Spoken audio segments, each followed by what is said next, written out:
ကကျွန်တော်တို့ထားပါတော့เนาะဒီဝန်ထမ်းတွေပေါ့ဒီကြိုသုံးထုတ်တဲ့ကိစ္စတွေကျွန်တော်ဘယ်လိုတွေစင်းနေတွင်းလို့ရမလဲဒါကျွန်တော်တို့ကတော့ဘယ်လိုတွေတိဆောက်လို့ရှိလဲဆိုရင်ရင်တို့သူဝန်ထမ်းတွေနဲ့သက်ဆိုင်တဲ့ chat row ကောက်လေးတွေကျွန်တော်တိဆောက်လိုက်တယ်เนาะ receive ပဲ pay တွေပဲမှာကျွန်တော်တိဆောက်လိုက်တာပေါ့ဥပမာထားပါ receive ပဲမှာပေါ့เนาะကျွန်တော်ကသုံးနေ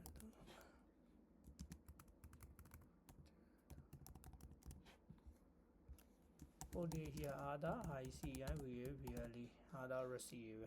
ပဲအဲ့ကောင်ဒီပါလဲဆိုတော့ non trade ပေါ့နော်ကုန်သွယ်လို့ကျွန်တော်တို့ဒါရမယ်ဟာမဟုတ်ဘူးအဲ့လိုပုံစံလို့ပြီးတော့မှ pay လေးပဲမှာလဲအဲ့တိုင်းပဲကျွန်တော်တို့ဒီနေယူခေါ်လိုက်မယ်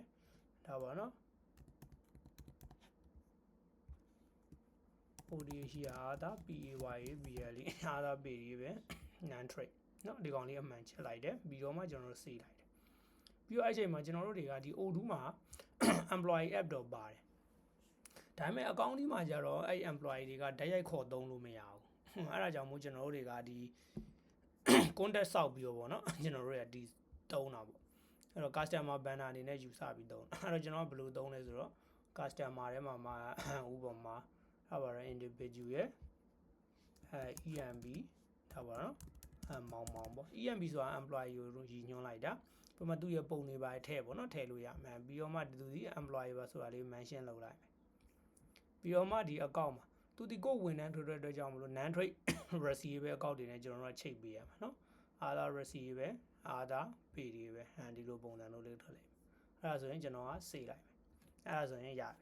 အဲ့ဒါဆိုရင်ကျွန်တော်တို့ကဒီငွေစရင်းတွေရှိတယ်ပေါ့နော်ဒီ account ကြီးမှာကျွန်တော်ထားပါငွေစရင်းတွေရှိတယ်ဒီငွေစင်းတွေကနေကျွန်တော်တို့တွေကဒီ cut transition တွေလာသွင်းတယ်ပေါ့အဲ့တော့ကျွန်တော်ဟုတ်ပြီအရင်ဆုံး open နည်းလေးတင်လိုက်မယ်เนาะအဲ့တော့ဒီ cut ကနေပဲ transition ဆိုတာနှိပ်လိုက်မယ်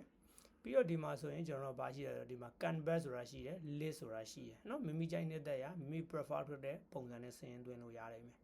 အဲ့တော့ကျွန်တော် canvas နဲ့သွင်းမယ်ပဲဆိုပါတော့ new အဲ့တော့ကျွန်တော် open နည်းဆိုတော့ကျွန်တော်လူနာမည်မထည့်တော့ဘူးကျွန်တော်ကဒီငွေအဝင်သွင်းနေတာဆိုအပေါင်း sign အပေါင်းသင်္ကေတနဲ့ပဲသွင်းလိုက်မယ်เนาะအပေါင်း sign တော့ရှေ့ကနေထည့်ကြရမလို့ဒါပေမဲ့ငွေထွက်ရင်တော့ထည့်ပေးရလိမ့်မယ် open နေပေါ့နော်ကျွန်တော်တွင်းလိုက်တယ်အဲ့တော့ကျွန်တော်တွင်းပြီးပြီဆိုတာလည်းကျွန်တော် dashboard ကိုတွန်းကြည့်လိုက်မယ်ဒီမှာ reconcile ဆိုတာပေါ်နေလိမ့်မယ်ဆိုလိုချင်တာကျွန်တော်စရင်မညှိရသေးဘူးเนาะစရင်ဟို debit တော့တွင်းနေပြီ credit ကဘယ်ကိုဆင်းမှမသိသေးဘူးပေါ့ဒီလိုအခြေအနေလို့ reconcile မလုပ်ရသေးဘူး system ကတော့ bank suspend ကောင်းတယ်သူက holding လုပ်ပေးထားလိုက်မယ်အဲ့ကြမှာကျွန်တော်ဒီ suspend ဒီဒုတိယ line လေးကိုနှိပ်လိုက်မယ်ဒီမှာဆိုကျွန်တော်ကနှစ်ပိုင်းရှိသေးတယ်เนาะ mass existing entry ရဲ့ဒီ manual operation ဆိုတာရှိသေးတယ်ဒါလို့ဆိုရင်ကျွန်တော် manual operation ကနေသွားရမယ် CAPID ရဲ့ capital ဆိုတဲ့အားလေးနဲ့ကျွန်တော်က balance rate နှိပ်လိုက်မယ်ဒါဆိုအဲ့ကောင်က balance sheet ကိုဝင်သွားလိုက်မယ်เนาะဟုတ်ပြီပြီးတော့မှကျွန်တော်တို့ကဆက်ပြီးတော့သွင်းမယ်ပေါ့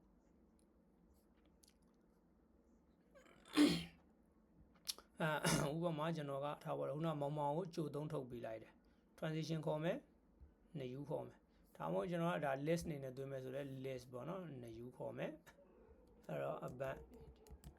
ဒီလေပြတော့မိမိချက်နေတဲ့ရမှတ်ရလိမ့်မယ်ဒါပါ EMB မောင်မောင်ဒီမှာလို့2ယောက်ထွက်နေဟုတ်တယ်နော်အဲ့တော့ကျွန်တော်သူ့ကိုနာမည်လေးချိန်လိုက်အဲ့ရှက်လေးလာပေါ့နော်မောင်လာလို့ချိန်လိုက်မယ်မောင်လာကျွန်တော်ငွေထုတ်မှာဆိုတော့ကျွန်တော်အနှုတ်နဲ့ရရမယ်အနှုတ်ထားပါတော့ကျွန်တော်9သိန်းထုတ်ပေးလိုက်တယ်เนาะသူ့ကိုကြိုသုံး9သိန်းထုတ်ပေးလိုက်တယ်အဲ့လိုပဲသူ့ကိုလေး match ဆိုတဲ့ဟာလေးပေါ့ဒါ match လို့ပေါ်နေဒါကြောင့် reconcile မလုပ်ရသေးဘူးပေါ့နော်အဲ့ match ဆိုတာလေးကိုနှိပ်လိုက်မယ်နှိပ်ပြီးတော့တခါတည်းကျွန်တော်မောင်လာရဲ့နောက်မှာ other receive ကို non trade အကောင့်ကိုချိန်ပြီးသားဆိုတော့ကျွန်တော်ဘာမှအရင်စဉ်းစားကြမလို့ validate ဆိုတာကိုပဲနှိပ်လိုက်ရလိမ့်မယ်เนาะအဲ့ဒါဆိုကျွန်တော် list အနေနဲ့တွန်းကြည့်မယ်ဆိုလဲကြည့်လို့ရမယ်တော့ filter မှာเนาะကျွန်တော်ဒီ sequence တွေဝင်နေလိမ့်မယ်ဒီ reference number တွေဖယ်လိုက်ရင်အားလုံးတွန်းပြီးချလာလိမ့်မယ်အဲ့ဒါဆိုရင်ကျွန်တော်မောင်လှကိုဒီချိုး3-5သိန်းထုတ်ပေးထားတယ်အဲ့ဒါဘယ်မှာကျွန်တော် monitor လုပ်လို့ရမလဲဆိုရင် reporting နဲ့က H receive ပဲဒီမှာမှကျွန်တော်ကပါလဲဆိုတော့ non trade เนาะအမှမောင်လာစီကနေ9သိန်းကျွန်တော်ရဖို့ရှိရဆိုပြီး business ကတည်လိမ့်မယ်ဒါ account ဒီ site ကနေကျွန်တော်ဒါစောင့်ကြည့်နေတာဗောနော် monitor လုပ်နေဒီလိုပုံစံတွေတွားလို့ရတယ်အဲ့မှာထားပါတော့မောင်လာကကျွန်တော်ငွေတန်လာ claim ပြီပေါ့ရှင်းပြီပေါ့နော်ရှင်းတဲ့အခါဆိုရင်ကျွန်တော်တို့ကဘယ်လိုလုပ်လို့ရှိလဲဆိုရင်အဲ့ဒီ9သိန်းလုံးကိုကျွန်တော်အဝင်တွန်သွင်းပေးလိုက်တယ်ပြီးတော့မှသူသုံးလိုက်တဲ့ဟာကို expand နေနဲ့တွန်ချပေးတယ် ဘာလို့အဲ့လိုလောက်ရလဲဆိုတော့အဲ့လိုလုံးမှသာလဲကျွန်တော်ဒီတနေရာတွေကနေ control မိမှာပေါ့နော် control မိနဲ့ကျွန်တော်ဒါဒီစောင့်ကြည့်နေလို့ရမှာအဲ့တော့ကျွန်တော်ကနေယူခေါ်မယ်မောင်းလာပဲအဲ့တော့ငွေဝင်ပြန်သွင်းမှာဆိုတော့ကျွန်တော်9သိန်းရိုက်လိုက်မယ်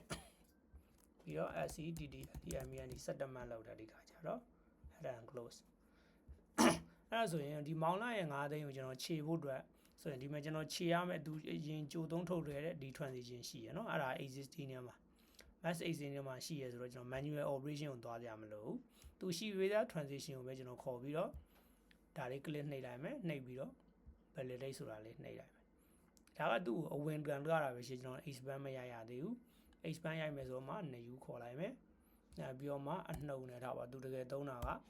4သိန်းသုံးတယ်ပေါ့ဟုတ်ပါမှာအဲ့ကြောင့်သူဘာသုံးလဲထားပါတော့ EHP ပေါ့နော်ဒါနမူနာအဲ့ကြောင့်မှဒီကောင်ကျတော့သူစင်းချေရမယ့် transition မရှိတဲ့အတွက်ကျွန်တော် manual operation ကနေကိုစင်းကျင်တဲ့ expand အကောင့်တစ်ကောက်နဲ့ကျွန်တော်ချိန်ပြီးတော့ validate နှိပ်ပေးလိုက်မယ်ဒီလိုပုံစံလိုလေးထွက်လိုက်မယ်ဒါကတော့ကျွန်တော်ဒါဒီငွေတန်းတွေကိုဒါကျွန်တော်စည်ရင်းသွင်းတဲ့ပုံစံလေးကိုတို့ထားတာပေါ့နော်ကျွန်တော်သွင်းထားတဲ့စည်ရင်းတွေကိုသိကျင်တယ်ဆိုရင်ကျွန်တော်တို့တွေကဒီမှာနော်ဆက်30ကိုနှိပ်လိုက်မယ် transition ဆိုတဲ့ဟာလေးဒီမှာဆိုဒါကျွန်တော်သွင်းထားတဲ့စည်ရင်းတွေတွေ့နေရလိမ့်မယ်ဟုတ်ပြီဒီကကျွန်တော် transfer လုပ်မယ်နော်ကျွန်တော် cash ကနေကျွန်တော် predicate ကိုလွှဲမယ်ပဲဆိုတော့အဲ့ကျွန်တော်နေယူခေါ်လိုက်မယ်ဒါပါတော့ transfer to predicate ပေါ့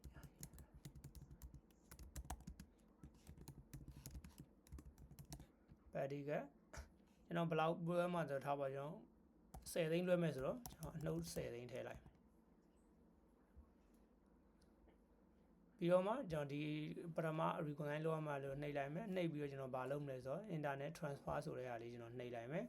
သူကကျွန်တော်ဒီ transit အကောင့်เนาะဒီ liquidity transfer နဲ့ system auto ချိတ်ပေးလိမ့်မယ်သူကဂျားကန်အကောင့်เนาะအဲ့ဒါဆိုကျွန်တော် validate နှိပ်လိုက်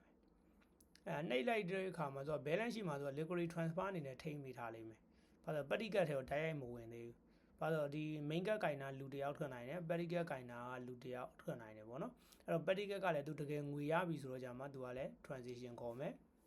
နေယူခေါ်မယ်အဲ့ကြာမှ ICIPD ဒါပဲနော် receive from main CSA cash သူကရတော့ငွေရမှာဆိုတော့ကျွန်တော်တို့က10သိန်းတရားရိုးလေးပဲရရုံပဲအဲ့ဒါ close အဲ့ဆိုလည်းသူလည်း reconcile လုပ်ပေးရအောင်ပါပဲเนาะဘာလို့လဲသူထဲမှာတိုက်ရိုက်မဝင်ဘူးဟိုဂျားကန် suspend ကောက်တင်နဲ့ထိန်းထားတယ် reconcile လုပ်မယ် reconcile လုပ်မဲ့အချိန်မှာကျွန်တော်ဒီမှာเนาะ liquidity transfer သူ main ကလာခဲ့တဲ့ transaction ရှိနေပြီဒါအဲ့ကောင်လေးကိုပဲခေါ်ပြီးတော့ကျွန်တော်က validate ဆိုတာနှိပ်ပေးလိုက်ရင်ရပြီအဲ့ဒါဆိုရင်ကျွန်တော်ဒီ dashboard ကိုတွန်သွားမယ်ဆိုရင် petty cut ထဲကို10သိန်းရောက်သွားလိမ့်မယ်ပြီးတော့မှဒါပါ cut ထဲကနေเนาะဒီမှာဒီကောင်လေး10သိန်းနှုတ်သွားလိမ့်မယ်ပေါ့ဒီလိုပုံစံတို့ကျွန်တော်ဒီ internet transfer ငွေဝင်ငွေထွက်တွေကိုကျွန်တော်ဒီလိုပုံစံလေးစည်ရင်သွင်းလို့ရပါတယ်